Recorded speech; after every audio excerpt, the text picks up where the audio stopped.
नमस्कार, आर्या न्यूज देख रहे हैं आप। मैं हूं आपके साथ पल्लवी सिंह। बड़ी खबरों की शुरुआत करेंगे उत्तर प्रदेश से। यहां जनपद बुलंदशहर की तहसील सिकंदराबाद पुलिस को बड़ी सफलता हाथ लगी है, जिसके चलते सिकंदराबाद पुलिस ने निकाय चुनाव से पहले ही अवैध शस्त्र फैक्ट्री का भांडाफोड़ कर दिया।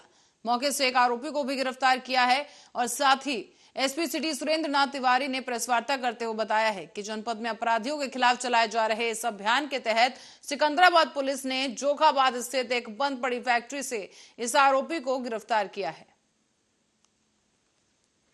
सिकंदराबाद पुलिस द्वारा अवैध शस्त्र फैक्ट्री का खुलासा किया गया है। कितने आरोपी गिरफ्तार किए गए हैं और क्या इनसे बरामद किया गया है? पुलिस गश्त में थी, उनको मुखबिर से सूचना मिली कि एक व्यक्ति जो अवैध असलहे बनाता है, उसके आधार पर इन लोगों ने जोखाबाद क्षेत्र में एक दबिश डाली। वहाँ से एक साहिब नामक व्यक्ति पकड़ा गया। एक व्यक्ति उसके साथी और था जो फरार हो गया है। उसके पास से लगभग 6 तमंचे और एक बंदूक और टेस्टिंग के लिए कारतूस और असलहा बनाने के लिए जो सामग्री प्रयुक्त होती है, चाहे वो ड्रिल मशीन हो, चाहे पाइप्स हों, ये बहुत सारी चीज़ें बरामद हुई हैं और इसके आधार पर आज इन लोगों ने उसकी गिरफ्तारी की है। गिरफ्तारी के बाद वैधानिक कार्रवाई करते हुए उसको न्यायिक अभियुक्त। मिर्जापुर से खबर है, बता दें कि विंध्याचल धाम में नववर्ष पर श्रद्धालुओं की सुरक्षा और सुविधा के लिए नवरात्रि मेले की तरह ही व्यवस्था की गई है। यहां पर देर रात को दलबल के साथ विंध्याचल पहुंचे एसपी ने रूट मार्च किया। साथ ही इस दौरान होटल और धर्मशालाओं की चेकिंग की गई है। नगर क्षेत्र अधिकारी परमानंद कुशवाहा और विंध्याचल के कोतवाल इंस्पेक्टर अतुल राय को निर्देशित किया गया। 1 जनवरी के देखते हुए घाटों का और स्टैंड को लेकर के और मंदिर को लेकर क्या क्या इंतजाम किया गया है? जनपद मिर्जापुर में मां विंध्यवासिनी धाम पर यहाँ नववर्ष को देखते हुए जो आने वाले श्रद्धालु हैं उनके लिए सुरक्षा का पुख्ता इंतजाम किया गया है। पूरे एरिया को सेक्टर और जोन में बांटा गया है। इसमें मजिस्ट्रेट एवं हमारे पुलिस अधिकारियों की ड्यूटी भी लगी हुई है। घाटों पर भी हमारी ड्यूटी लगी हुई है। मंदिर के गर्भगृह हो चाहे बाकी झांकी दर्शन हो, दोनों को सुचारू रूप से चलाने के लिए हमारी फोर्स मुस्तैद रहेगी। जो चरण छूने का जो कार्यक्रम है वो बंद रहेगा 31, 1 और 2 तारीख को। और जितने भी हमारे श्रद्धालु आएंगे, चाहे रात्रि में आए चाहे। और लखनऊ से खबर है, बता दें कि प्रेमवती नगर गढ़ी कोनरों में आज पुलिया का निर्माण कार्य पूरा होने पर क्षेत्रीय पार्षद रईस अहमद के द्वारा उद्घाटन किया गया। बताया जा रहा है कि 37 साल पुरानी बनी ये पुलिया जर्जर होने के कारण उसको तोड़वाया गया है और उसके बाद पुलिया का निर्माण कार्य करवाया गया। दरअसल क्षेत्र की जनता की परेशानी को देखते हुए 14 फीट की इस पुलिया का निर्माण करवा दिया गया है। आज जो है प्रेमवती नगर गढ़ी कनौरा में एक पुलिया का निर्माण हुआ है। किस तरीके की यहाँ पे दिक्कतें थी पुलिया को लेके और आज जो निर्माण किया है आपने, क्या कुछ कहना चाहिए? मैं अपने वार्ड के लिए यही कहना चाहूँगा कि ये जो पुलिया इससे पहले बनी थी, ये यहाँ पे लोगों के एक सदस्य बना करके सोसाइटी के द्वारा यहाँ के लोगों के चंदे 10-20 रुपये मिला करके ये चंदे को बना करके ये 86 में पुलिया ये बनी थी, जो आप देख रहे हैं, और काफ़ी डैमेज भी हो चुकी थी। और ये चूँकि मवैया से गली कनौरा का मुख्य मार्ग है और ये पुलिया जो है इतनी महत्वपूर्ण है कि ये पुलिया उसको मुख्य मार्ग को जोड़ती है। अगर ये पुलिया का ना हो तो शायद हमारे ख्याल से हमारे वार्ड की जनता जो है मवैया या चारबाग या जहाँ भी आगे शहर में जाना हो तो वो नहीं जो है। गोरखपुर के सपा कार्यालय पर राजनारायण की 36 पुण्यतिथि मनाई गई है। इस दौरान कार्यालय पर सपा कार्यकर्ता और जिला अध्यक्ष अवधेश यादव मौजूद रहे। कार्यकर्ताओं ने भी राजनारायण जी के चित्र पर माल्यार्पण कर उन्हें फूलों से श्रद्धांजलि अर्पित की है। साथ ही साथ आपको ये बता दें कि कार्यकर्ताओं ने राजनारायण के विचारों को भी व्यक्त किया। बंधु राजनारायण जी की पुण्यतिथि समाजवादी पार्टी आज पार्टी कार्यालय पर मना रही है। उस लोग बंधु राजनारायण जी की पुण्यतिथि हम लोग मना रहे हैं जिन्होंने हम लोगों को संघर्ष का रास्ता दिखाया और हमेशा आजीवन संघर्ष करते रहे। और जितना जेल जाने का रिकॉर्ड, जितना संघर्ष करने का रिकॉर्ड उनका है, वो कभी चाहे सत्ता में हो चाहे विपक्ष में हो, हमेशा उनका तेवर समाज के प्रति होता था। अगर सत्ता में रहते हुए भी कहीं समाज का नुकसान होता दिखता था तो भी उनका प्रतिरोध का तेवर दिखाई देता था। इसलिए हम लोग आज जो समाज में गिरावट आ रही है और समाज को जो बांटने का प्रयास किया जा रहा है, उनके इस पुण्यतिथि के अवसर पर हम समाजवादी पार्टी के लोग ये संकल्प ले रहे हैं कि पुनः संघर्ष के रास्ते पर निकलते हुए समाज की जो खाई बनाई जा रही है उसको पाटते हुए समाज को एकजुट करके और आने वाले नए साल में समाजवादी पार्टी को बुलंदियों रायबरेली में जमीनी विवाद को लेकर खेत में काम कर रहे एक परिवार पर आधा दर्जन दबंगों ने लाठी और डंडे से हमला कर दिया। इस बीच दबंगों ने कुल्हाड़ी से भी वार किया और हमले में महिला समेत कई लोग घायल हो गए। दरअसल ये मामला है भदोकर थाना क्षेत्र के विनोहरा गांव का, जहां जमीनी विवाद को लेकर कई दबंग अचानक से आए और हमला करने लगे। एक परिवार पर लाठी, डंडे और कुल्हाड़ी से हमला किया गया और दबंगों के द्वारा इस हमले में एक महिला समेत कई लोग गंभीर रूप से घायल हुए हैं। क्या नाम है आपका? गंगोत्री। कहाँ की रहने वाली हैं? विनोहरा। क्या मामला हुआ, किस बात को लेकर विवाद हुआ है? काम करत हन खेत में, एक बागी आके टूट पड़े, लाठी लगी, कुल्हाड़ी फरवा ले। कौन मारा है? रेनू, संदीप, कुलदीप, शीतला प्रसाद, रामपति, रुचि। तो इसकी कहीं शिकायती पत्र दिया है आपने? थाने में दिया सर, कोई सुनवाई नहीं। कोई पुरानी रंजिश?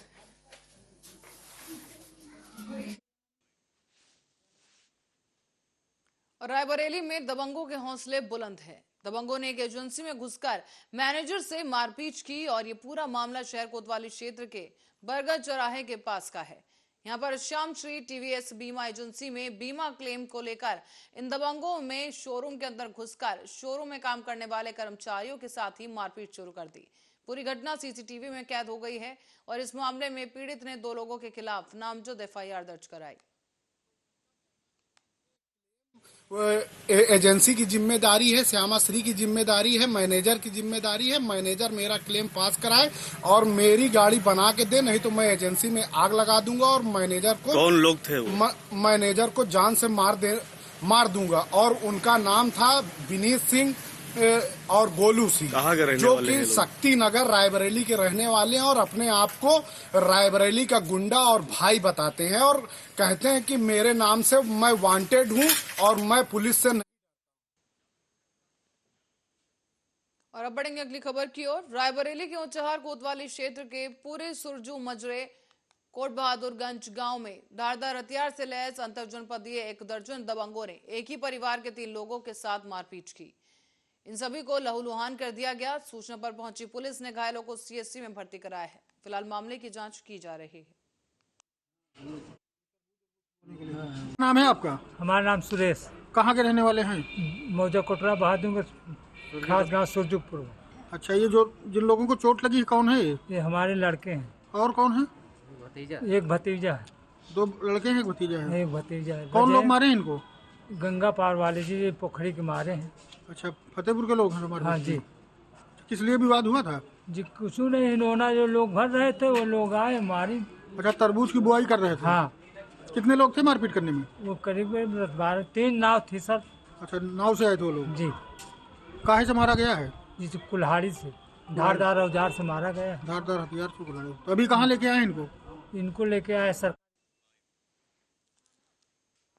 लालगंज कोतवाली क्षेत्र के पूरे अजमेर गांव में पुरानी रंजिश को लेकर 2 पक्षों में जमकर मारपीट हुई।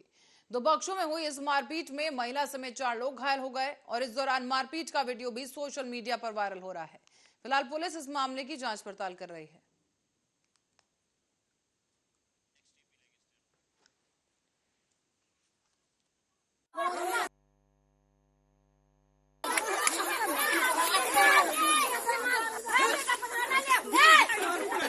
कैसे यहाँ पर ये जो भीड़ है आमादा हो गई एक दूसरे को मारने के, 2 पक्षों में ये मारपीट हुई है और फिलहाल वीडियो वायरल हो रहा है तेजी से, लेकिन मारपीट का कारण क्या कुछ रहा वो फिलहाल स्पष्ट नहीं हो पाया है। लेकिन अब इस वीडियो के आधार पर आगे की कार्रवाई की जा रही है।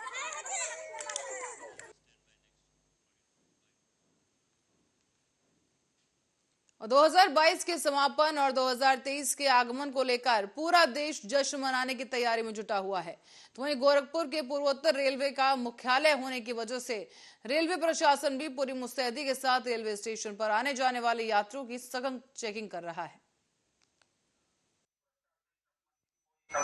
आज 9 वर्ष की पूर्व संध्या पे हम लोग पूरे प्लेटफार्मों पे और ट्रेनों को चेकिंग कर रहे हैं चले आने वाले राहगीरों के साथ कोई घटना घटित न हो तथा सतर्क दृष्टि रखा जाए, किसी प्रकार की कोई ऐसी घटना न हो जिससे जी हमारे यात्रियों को असुविधा हो।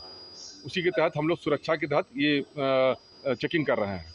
महिलाओं के प्रति हमारी पुलिस सतर्क है। किसी प्रकार कोई अपराध घटित होता है तत्काल हम लोग कार्रवाई करते हैं और आने जाने वाले राहगीरों से अवगत भी कराते रहते हैं कि महिलाओं के प्रति जो अपराध हैं उनके प्रति लोग सजग रहें। अगर कोई भी अपराध घटित होता है तत्काल जीआरपी को अवगत कराइए, आरपीएफ को अवगत कराइए, तत्काल कड़ी कार्रवाई की जाती है।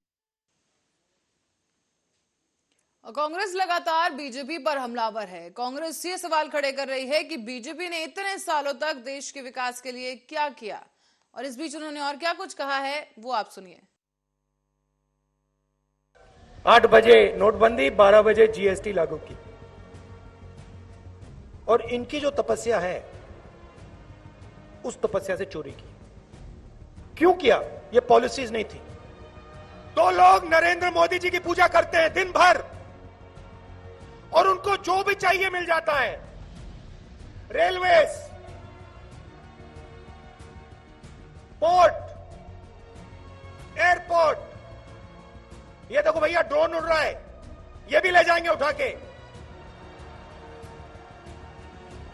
सड़कें, बिजली, पानी,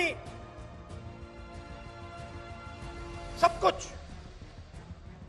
2 लोग, 5 लोग प्रधानमंत्री की पूजा करते हैं और हिंदुस्तान का पूरा धन उनके हवाले कर दिया जाता है।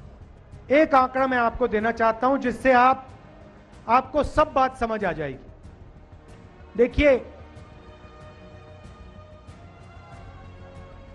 हिंदुस्तान के 100 सबसे अमीर लोगों के पास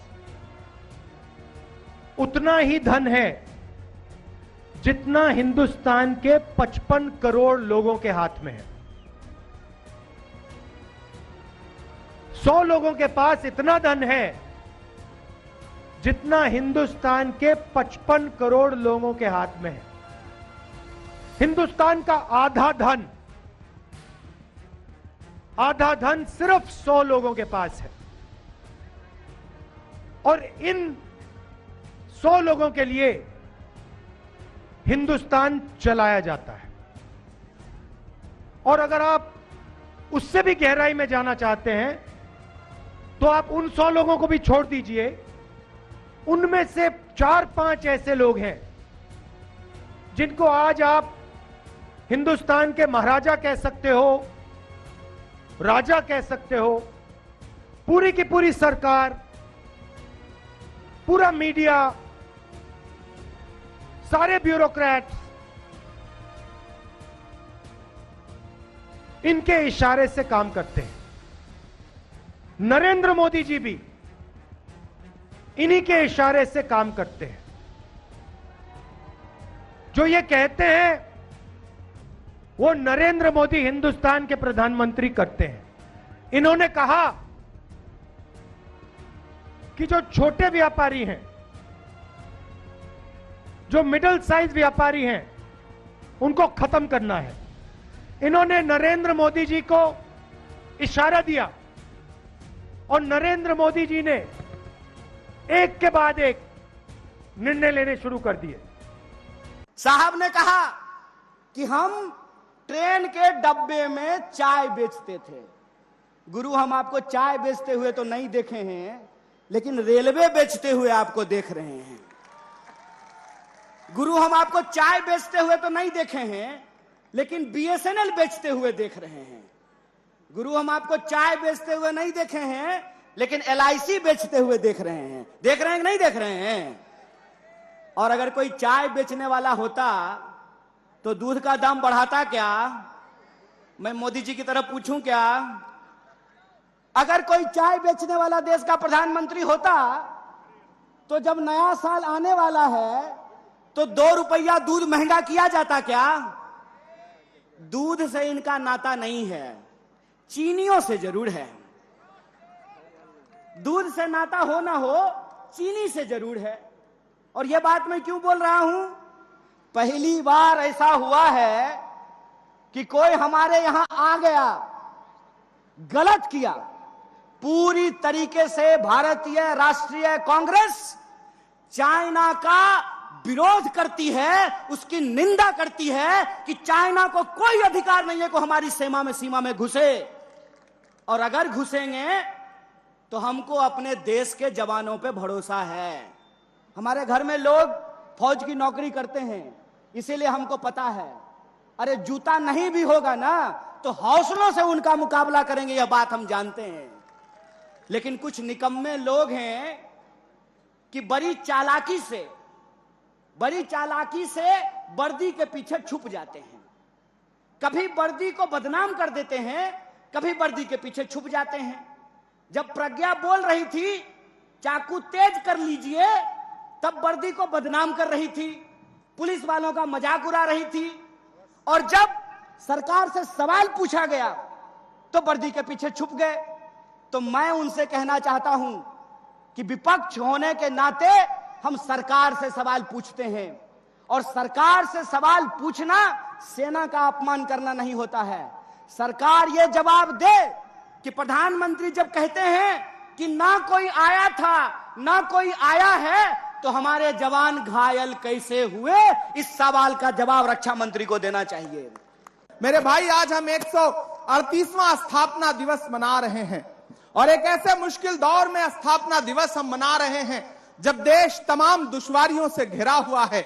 दिल्ली की गद्दी पर बैठा हुआ हाकिम यह सोचता है कि देश जैसे वो चाहेगा उस तरह से चलेगा, देश उसकी मर्जी से चलेगा, जैसा वो आदेश कर देगा देश वैसे चलेगा। लेकिन एक तरफ अखिल भारतीय राष्ट्रीय कांग्रेस के वो लोग खड़े हैं जो ये कहते हैं कि नहीं, देश किसी तानाशाह की मर्जी से नहीं चलेगा, बल्कि देश डॉक्टर बाबा साहब भीमराव अंबेडकर के लिखे हुए संविधान से चलेगा, देश महात्मा गांधी के उसूलों से चलेगा, देश पंडित जवाहरलाल नेहरू के विचारों से चलेगा, देश मौलाना आजाद के ख्वाबों से चलेगा, देश उन तमाम स्वतंत्रता आंदोलन में अपनी कुर्बानियां देने वाले बुजुर्गों की सच्ची आत्माओं की जो ख्वाहिशें थी उससे चलेगा। और यमुनानगर से खबर है, जहां सांढौरा में काला आब रोड पर ईदगाह के नजदीक ही आज सुबह जानकी ग्लोबल पब्लिक स्कूल मारवा कला की स्कूल बस हादसे का शिकार हो गई। स्कूल बस में ईदगाह के सामने ही आ रहे एक ट्रक से ये बस टकरा गई है, और इस हादसे में स्कूल के 22 बच्चों समेत एक महिला केयरटेकर घायल हो गई। घायल बच्चों को उपचार के लिए सीएचसी में भर्ती कराया गया है, और राहत की बात यह है कि किसी भी बच्चे को गंभीर चोट नहीं लगी है। बच्चों के परिजनों ने भी स्कूल पर गंभीर आरोप लगाए और आक्रोश व्यक्त किया। लोगों का यह आरोप था कि स्कूल बस के चालक की लापरवाही से हादसा हुआ है। तो वहीं तेज गति से वो बस चला रहा था और कोहरे में भारी वाहनों की ओवरटेक कर रहा था, इसी वजह से ये हादसा हुआ है। इस कारण से बस सामने से आ रहे ट्रक से टकराई। थाना सिढौरा पुलिस अब मामले की जांच कर रही है। काफी बच्चों को चोट लगी हुई है सर 1 घंटा हो चुका है एक्सीडेंट को हुए, अब तक भी स्कूल से कोई भी नहीं हुआ है। ये है सिढौरा, इस पे बिलासपुर रोड पे, ये माँ जगदम्बा पेट्रोल पंप के आसपास से यहाँ पे हुआ है। तो बस का एक्सीडेंट हुआ जी? जी जी जी। गलती किसकी थी कुछ पता? गाड़ी का कुछ नहीं पता है, गाड़ी दोनों बीच में ही है। कितने के बच्चों को चोट लगी? उनको चोट लगी, वो क्या एक्सीडेंट कैसे हुआ था? ये तो जी आमने सामने टक्कर हुई थी बिलासपुर के सडोरा के बीच में। सडोरा के पास। अच्छा, तो इनको चोट लगी जी, उसकी चोट लगी है। कहाँ चोट लगी? इनका यहाँ छाती पे लग रही थी। और जलगांव से सांसद रक्षा खड़से ने कहा कि इस साल कपास का उचित मूल्य नहीं मिलने से किसानों को खासा असंतोष है। सांसद रक्षा खड़से ने कहा है कि जब मैं निर्वाचन क्षेत्र के चारों ओर यात्रा करती हूं तो विषय बार बार आता है कि इस साल कपास की कीमत सही नहीं है, इसलिए किसानों में काफी आक्रोश भी है और असंतोष भी। सरकार का प्रतिनिधि होने के नाते इस मुद्दे को केंद्र सरकार के सामने उठाने का आश्वासन दिया गया है, और ये भी कहा कि राज्य सरकार से भी इस संबंध में बात की जाएगी। शिला नक्कीच जेव्हा आम्ही मतदारसंघात फिरतोय तर हा विषय वारंवार समोर येतोय की कपाशीला ह्यावर्षी भाव नाही आहे, आणि येणाऱ्या ह्या काही दिवसांमध्ये आपण बघितलं असेल की हा जो विषय आहे दिवसेंदिवस शेतकऱ्यांमध्ये खूप नाराजी याच्याबद्दल पसरत चाललेली आहे। तर नक्कीच आज सरकारची प्रतिनिधी म्हणून मी सुद्धा सरकारकडे हा विषय केंद्र सरकारकडे लावून धरेल आणि राज्य सरकारकडे पण आम्ही हा विषय बोलणार आहे की आपण कपाशीला कसं भाव वाढवता येईल याच्यासाठी प्रयत्न आम्ही नक्कीच करू. आणि मला असं वाटतं की आता विधानसभेचंही अधिवेशन झालेलं आहे, तर त्या अधिवेशनमध्ये पण सगळ्यांनी हा विषय केंद्राकडे मांडू असं ह्या प्रकारे सूचना आमचे नेते आदरणीय देवेंद्र. पुणे में ठाकरे गुट युवा सेना नेता वरुण सरदेसाई ने एक पत्रकार सम्मेलन को संबोधित करते हुए कहा है कि भाजपा विधायक योगेश सागर के द्वारा उन पर लगाए गए आरोप और तथ्यहीन है। भाजपा विधायक योगेश सागर ने आरोप लगाया था कि स्काउट एंड गाइड संस्था के माध्यम से लड़कों को ट्रेनिंग देकर विद्यालयों में नौकरी देने का लालच देकर 8 से 10 लाख रुपए वसूले गए थे। इसी आरोप का जवाब देने के लिए वरुण सरदेसाई ने पत्रकार सम्मेलन आयोजित किया था। तसंच आपल्याला आठवत असेल जुलै 2021ला चिपळूण येथे अतिवृष्टी झालेली, पूर परिस्थिती निर्माण झालेली आणि त्यावेळेला राज्यातल्या विविध वेगवेगळ्या NGO असतील, संघटना असतील, या सगळ्यांनी जाऊन तिकडे काम केलेलं आणि ती पूर परिस्थितीनंतर मला हिंदुस्थान स्काउट अँड गाईड ही जी संस्था आहे याचे पदाधिकारी मला येऊन भेटले आणि त्यांनी मला सांगितलं की हिंदुस्थान स्काउट अँड गाईड ही केंद्र शासनाची मान्यता प्राप्त असलेली एक संस्था आहे आणि त्याचं अध्यक्षपद हे तुम्ही घ्यावं, जेणेकरून आपण प्रत्येक कॉलेजमध्ये जाऊन आपण स्काउट अँड गाईडच्या तुकड्या उभ्या करू शकू की उद्या महाराष्ट्रामध्ये परत एकदा कुठलीही अशी परिस्थिती आली, कुठली दुर्घटना घडली तर आपल्या या स्काउट अँड गाईडच्या तुकड्या या तिकडे जाऊन मदत करू शकतील, मदत व पुनर्वसनाचं काम करू शकतील, सरकारला मदत करू. बुलेटिन में फिलहाल के लिए इतना ही। आप बने रहे हमारे साथ, देखते रहे RN न्यूज।